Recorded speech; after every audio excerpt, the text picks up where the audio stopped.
Rais wa kwanza wa Jamhuri ya Muungano wa Tanzania, Julius Kambarage Nyerere, alipewa hii nchi mara kwanza kabisa ikiwa Tanganyika kwa masharti ya kusimamia demokrasia. Yaani sharti kubwa kabisa la Nyerere kupewa hii nchi ilikuwa ni kusimamia demokrasia. Sasa kuna wale ndugu zangu wa kijiweni na wale wasomi wa hivyo vyuo vyenu vya kuwa program kuwatumikia au old order, mabosi wenu.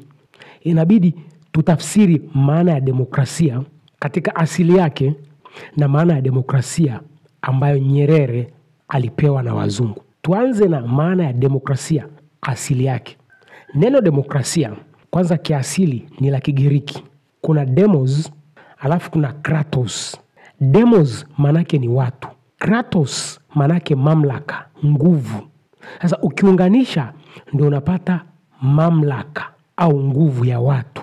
Kwa hiyo demokrasia manake nguvu ya watu au mamlaka ya watu. People's power ndio tunavyohubiriwa. Kwa hiyo ndio maana ya neno demokrasia. Sasa tuje katika maisha yetu ya kila siku kabisa. Hivi unaweza kuwa na nguvu kama huna pesa mfukoni? Haya, niitoe pesa katika maisha yetu. Unaweza kuwa na nguvu kama huna chakula ndani kwako? Yaani una uhuru wa kutembea popote, lakini huna uwezo wa kupata chakula. Tafsiri yake, ukimkuta mtu mwenye chakula, utamsujudia, utamwabudu ili akupe chakula. La sivyo, utakufa unatembea. Kwa hiyo, kati ya wewe mwenye uhuru wa kutembea popote unapotaka, lakini huna chakula, na yule mwenye chakula, ni nani mwenye uhuru wa kweli? Ni nani mwenye mamlaka ya kweli? Nikupe kamfano kangu kadogo. Unajua mimi ni mtu wa shamba. Sasa kuna saa miguu inawasha na natamani kutembea. Kuna uwezo wa kutembea hata kilomita 15. Natembea tu. Nikishajisikia kuchoka na ichukua bodaboda inanirudisha nilivyotoka. Kile kitendo cha kuichukua bodaboda ikurudisha ulikotoka, si nguvu ya fedha? Hiyo ndio si nguvu ya uchumi? Nisingekuwa na hiyo fedha, ningekuwa na uwezo wa kutembea kurudi nilikotoka kilomita 15 wakati nimeshachoka. Kwa hiyo katika maisha ya kweli kabisa, nguvu, mamlaka ni uchumi, chakula. Demokrasi aliyosainiwa Nyerere ni hii hapa. Nyerere na watu wake watakuwa viongozi, yani watu weusi, blacks, watakuwa viongozi. Alafu Wahindi, Waarabu, wazungu wataendesha uchumi wa nchi. Nani mjanja hapo? Yani jambo lolote Nyerere angetaka kulifanya kwa faida ya wananchi wake, Wahindi, Waarabu, wazungu wakisema no, Nyerere hawezi. Hao si ndio watu wa fedha? Nyerere alienda na ile demokrasi, akaona haiwezekani. Hapa nimeingizwa chaka. Mzee wa watu alikuwa mjanja sana. Usipende kumjaji Nyerere kwa haya maneno yake ya mwisho baada ya kuwa mzee aliyokuwa anaongea. Go back alichokifanya Nyerere akiwa kama kiongozi. Wachana na hizi ngonjera za hizi. Unajua mimi najifunza walimwengu wanavyo operate. Walimwengu wanaweza kukuzunguka, uongee ka sentensi kadogo tu, alafu wakakatumia katika mambo yao. Mimi ni script writer. Script writer ni mtu hatari sana. Sasa baada ya Nyerere kuona kwamba hii demokrasi ya wazungu, tafsiri yake hatuna uhuru kamili, aliuaje? Nyerere alikuja na azimio la Arusha. Mali ni za Watanzania. Pale ndipo Nyerere alipoizika demokrasi ya wazungu. Kuna rafiki yangu John, umenisaidia sana ndugu yangu. Mungu akubariki. Video yangu ya mwisho niliyoongea kuhusiana na hakuna serikali kamili dhaifu katika kutawala watu wake. Kuna jamaa wangu anaitwa John, ametoa simple conscience sentence ya kumaliza yote niliyoongea. John amesema hivi, nimekuwekea kwenye screen hapo pia. Democracy is just capitalism in disguise. It only gives the illusion of freedom while the powerful are exploiting the weak. Kwa wale wenzangu hata hawajui kuandika jina lao. Demokrasia ni ubepari uliojificha ukikudanganya na uhuru, wakati wenye nguvu wakiwanyonya wanyonge. Mfano wa wazi kabisa wa hii sentensi ya John ni Marekani. Marekani, taifa lenye matajiri wengi duniani, taifa tajiri lenye maskini wengi duniani. Wanatoka wapi hao maskini kama si wananyonywa na hao matajiri? John, shukrani brother. Hicho ndicho Nyerere alichokiepuka. Sasa turudi kwa hekima ya Nyerere. Katika kuichallenge demokrasi ya wazungu, Nyerere hakumwaga damu ya wananchi wasio na hatia. Wananchi wa kawaida aliwaepusha na hiyo. Kwa hiyo Nyerere hakuchukua kipasa sauti na kuanza kuhubiri injili ya demokrasi mbaya ya wazungu. Hapana. Alisukutua akili yake, akajaza na hekima yake, akaandika mswada, akamwambia nyie njoni msaini hapa. Hii nchi ni ya Watanzania. Kama mnataka kuishi Tanzania, fuateni hii demokrasi yangu, sio hiyo ya kwenu. Nyerere alimwaga damu. Kwa wananchi wa kawaida hakumwaga damu, ila kwa Nyerere na kabineti yake walipotea wengi sana, waliuawa wengi sana wanaojua mchakato wa Nyerere na Azimio la Arusha ulivyotafuna viongozi. Kumbuka kipindi hicho ni kipindi cha Western World Order. Kipindi hicho mkubwa ni wa magharibi, wakubwa ni watu wa magharibi. So kilikuwa ni kipindi hatari sana. Baada ya Nyerere kusaini hiyo kitu, wazungu walifanyaje? Wakamchomoa kwenye soko la dunia. Yaani unachoona anachofanywa Urusi ndicho tulichofanyiwa. Kipindi hicho sikuwa kama social media. Kwa hiyo babu zetu hawakujua njaa ilikuwa inatengenezwaje. Njaa inatengenezwa. Mimi ni scriptwriter. Najua njaa inavyotengenezwa wewe. Mimi naweza nikaenda pale Moshi na nikatengeneza njaa quick fast. Naingiza ugonjwa ile migomba yote ya Wachaga inakufa yote. Moshi nzima kuanzia Uchagani mpaka kwa Wapare kote kule. Ndizi zote zinakauka. Kama Wachaga hawajaingia barabarani wanaombaomba. Njaa inatengenezwa. Mimi najua njaa inavyotengenezwa. Mimi sinasoma stories za walimwengu.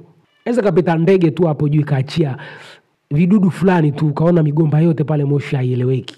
Azimio la Arusha lilitafuna viongozi wengi sana wa Nyerere katika mazingira hawakuelewa. Lakini wananchi walibaki salama. Kweli walipitia kipindi kigumu, tukatengenezewa vita ya kimchongo. Ile vita ni ya kutengeneza. Ukiwa na big brain kama mimi utaelewa kwamba Idi Amin alikuwa Zelensky. Sawa, hiyo yote ilikuwa ni kudestabilize the East Africa giant. Sisi ndio tulikuwa, yani geographically speaking ukiangalia Tanzania ndio giant wa East Africa. Kenya analazimishwa kwa sababu Kenya ni mfuasi mwaminifu wa demokrasia magharibi, wachache kwa nyonya wengi. Nini matokeo ya wachache kwa nyonya wengi? Angalia uhalifu wa Marekani. Angalia uhalifu ukorofi wa Kenya. Angalia uhalifu wa South Africa. Kwa nini kesi za South Africa huwa zinapelekwa Marekani? Na Marekani anakuwa jibu moja tu. Mandela alisaini nini? Wazungu waimiliki ardhi ya South Africa yote. Wa South Africa wabaki kuwa viongozi tu na vikafukusui. Yaani uchumi wa South Africa walisainiwa wazungu. Blacks hakuna. Hiyo ndio demokrasi ya magharibi. Na hata hii sentensi aliyoandikia John, mwishoni John ametupa aliyeisema ni Karl Marx. Ndio, huwezi kusema demokrasi mimi nikae unitafutie chakula, ukifa mimi naishije? Kwa nini kaanze kujiuza barabarani? Wewe ulikuwa unanipa chakula. Okay, wewe unanipa chakula, siku umeamka ovyo. Ndio kama jana sijui juzi hiyo mmeamua mlivyoamua mkafunga sheli zenu. Okay, ilikuwa ni vurugu ambazo zilitengenezwa na hiyo demokrasi, kwa hiyo na mafuta ya like Western democracy, wachache nyonya wengi. Hiyo sio tafsiri ya kweli ya demokrasi. Nyerere aliiyeyusha demokrasi ya magharibi pasipo kumwaga damu. Aliandika muswada, akatualalishia ardhi na rasilimali kwa Watanzania wote. Tujikumbushe demokrasi ya kisasa ambayo tunahubiriwa na hao wachungaji na mapasta na maaskofu wa demokrasia ni ipi? Sikiliza kidogo hapa. Mabomu basi nendeni mkalale mshughulikiwe na CCM. Watu wanaoogopa huwa wananyanyaswa. Mnaniambia, mnanielewa? Ukiogopa mabomu kalala nyumbani kwako usubiri kuchunwa ngozi na CCM. Tuache visingizio. Tuache nini? Hii tutakamatwa, tutafanya nini? Ndio. Kama hutaki kukamatwa, acha kulalamika. Acha kulalamika ukinyang'anywa ardhi, acha kulalamika ukibanwa ziwani, usilalamike kabisa kwa sababu unaogopa kukamatwa. Mnanielewa? Tuache visingizio. Nchi haikombolewi kwa maombi. Nchi haikombolewi kwa kupiga magoti na kumuomba Mungu. Inakombolewa kwa mapambano. Mnanielewa? Mnaogopa, msilalamike. Sawa sawa? Mimi nimemaliza. Umesikia demokrasi? Hiyo ndio demokrasi ya kisasa ya kizazi chetu. Hiyo sio vita. Hiyo ni nini? Yaani Tundu Lissu anatufundisha nini sasa hapo? Okay, ni kweli CCM ni mbaya, CCM ni mwizi, CCM ndo kila kitu, yaani ndo mabaya yote. CCM amehodhi ardhi ya Watanzania. Kwa nini bwana Tundu Lissu unayejua sheria usirekebishe, usituandikie muswada tukaenda kwa CCM tukamsainisha CCM, ardhi karudi kwetu sisi wananchi na ikatoka kwa CCM? Like kama Nyerere alivyo angalia muswada aliosainishwa na wazungu, akaona kabisa Watanzania halisi wananyonywa kwenye ardhi yao. Pasi na Nyerere kutumobilize tuingie mitaani tuwaue wazungu, wa Arabu, wa Hindi, ambayo ingetokea ni machafuko, kitu ambacho moja kwa moja tusingeipata ardhi yetu. Nazungumzia kipindi cha Azimio la Arusha. Kwa sababu Nyerere angeweza kuwa na akili ya kijiweni, hao wazungu wa Arabu wanafanya nini huku kwetu? Wanamiliki uchumi wetu, wanatuamulia wanavyotaka, tuwaue. Unakumbukaga zile speech za Malema, kill the Bull? Imagine Nyerere angekuwa na ubiri vile. Lakini Nyerere alijua kuna sheria zimeandikwa na nilizisign.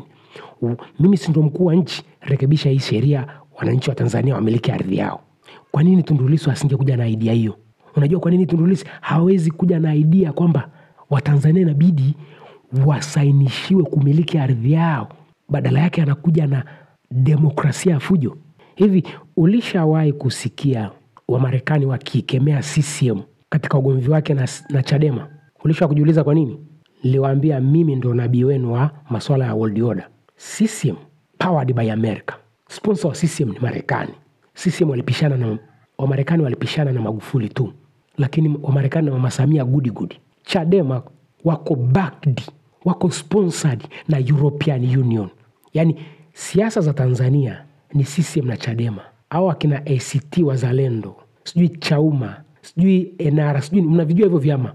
Ni kama Mbeya City, Mtibwa, Fountain Gate, sijui Singida Black Star katika mbio za ubingwa wa ligi kuu ya Tanzania. Hao ni wasindikizaji. Wenye ligi ni wawili tu, Simba na Yanga. Kwa hiyo katika siasa za Tanzania, mmoja anapewa nguvu na Marekani, mwingine anapewa nguvu na Umoja wa Ulaya. Hao wengine ni wasindikizaji. Sio kwamba wapewi pesa, wanapewa pesa pia ili kutuvuruga tusijue thamani ya ardhi yetu. Ndio maana hujawahi kunikuta mimi naisifia CCM, kwa sababu tayari mimi najua CCM anapewa pesa na nani, CCM yuko pale kumtumikia nani. Niliwahi kuambia CCM anamtumikia Mtanzania? Sijawahi kukuambia.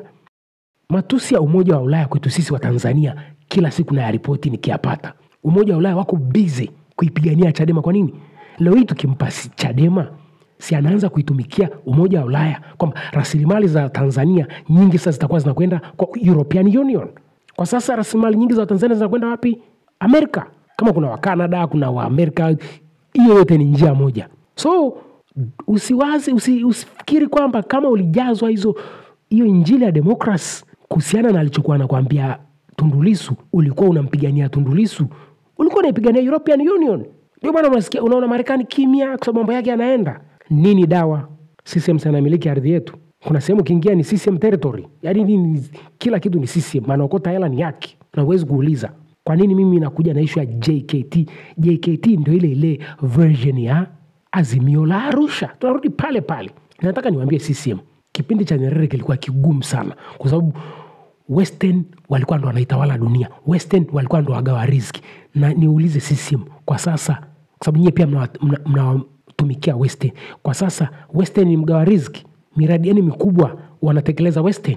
Mtaniambia Western wanawapa hela. Western wanawapa hela kwa sababu mnaogopa kwenda mashariki kwa kina China, ambao pia nao wanatoa mikopo. Wa Tanzania, CCM haitatuletea maendeleo mpaka Isa bin Mariam arudi. Chadema haitatuletea maendeleo mpaka Isa bin Mariam arudi. Chauma, ACT Wazalendo, you can mention all political parties, wako pale kuwatumikia magharibi. Hawa ni wakala wa magharibi. Wa kutuletea maendeleo ni sisi kumilikishwa ardhi yetu katika jina la JKT. Nyerere aliwanyang'anya wazungu hii ardhi kwa sheria na wakasaini, wakaheshimu katika kipindi kigumu sana. Ndio maana nawaambiaga Mkenya, South Africa, Nigeria hawawezi kuongea na mimi. Mimi najua misingi ya taifa letu. Tumewahi kuimiliki nchi yetu. Process za kutunyang'anya nchi yetu zimeanzia kwa Mwinyi. Nitawakumbusha Watanzania, kipindi chote cha Nyerere katika hali ngumu kabisa hakubow down kwa magharibi. Tulitengenezewa njaa zote mnazozijua nyie, lakini Nyerere hakubow down. Mwinyi ndo alianza kubow down. Kwa hiyo process ya magharibi kutuingiza katika trajectory zao imeanzia kwa Mwinyi. Tunatokaje? Hakuna kipindi kizuri kujitoa kwa magharibi kama sasa. Dunia iko kwenye multipolar world order. Naongea na watu ambao wanajitambua. Siongea na watu wenzangu wa kijiweni na wale wa huko university ambao mnajazwa program kwenda kuwatumikia watu fulani. We are in the multipolar world order. Watanzania tunataka tumiliki uchumi wetu. Sio kikundi cha watu kitupangie bei na gharama za vitu. Hivi Mtanzania, unafikiri ukiwa na milioni 100 sasa hivi ukasema uingie kwenye biashara ya chakula, una uwezo wa kujipangia bei ya bidhaa utakazozalisha? Let's say nimeamua kununua mahindi nianze kusaga unga niuze. Lazima uuze soko bei ya soko unayokuta mtaani ambayo walimwengu wameshaiweka. Sijui ni buku na 200. Uwezo kuanza kusaga unga sasa hivi ukasema nauza shilingi 300 au 500 nimeamua kutoa sadaka. Utauawa quick fast. Au kama sio kuuawa, wataizunguka hiyo product yako alafu wataicontaminate, wataitangazia dunia kwamba unauza bidhaa yenye sumu. Wana uwezo. Mimi nafanya kazi nasoma walimwengu sana. Walimwengu wana nyanja nyingi sana. The only way ya kuwazunguka hawa mabwana ni sisi tuna unite katika mwavuli unaitwa JKT. Nimelima kahawa zangu pale Moshi, nimezisaga vizuri, namtumia ndugu yangu yuko pale Singida katika mwavuli wa JKT. Sasa hivi nimelima kahawa yangu, naibeba na kwenda pale Singida. Siwezi kuiuza, nitakutana na majiant anaitwa madalali. Wao ndio wanaamua bei ya bidhaa yangu. Angalia mtu amelima nyanya zake, amekuja na nyanya fuso, amefika pale Kariakoo, anaweza kuuza bila madalali ambao wao ndio wanao dictate soko la bidhaa. Lakini nimekuja na nyanya zangu fuso, JKT yuko pale, ameshafanya mchakato wa soko, ameshalijua, ambia JKT uza hiyo, pasenti fulani ya kwako, iliyobaki ni ya kwangu, nikaendelee kulima kule Moshi. Inawezekana, naiona kabisa hiyo room.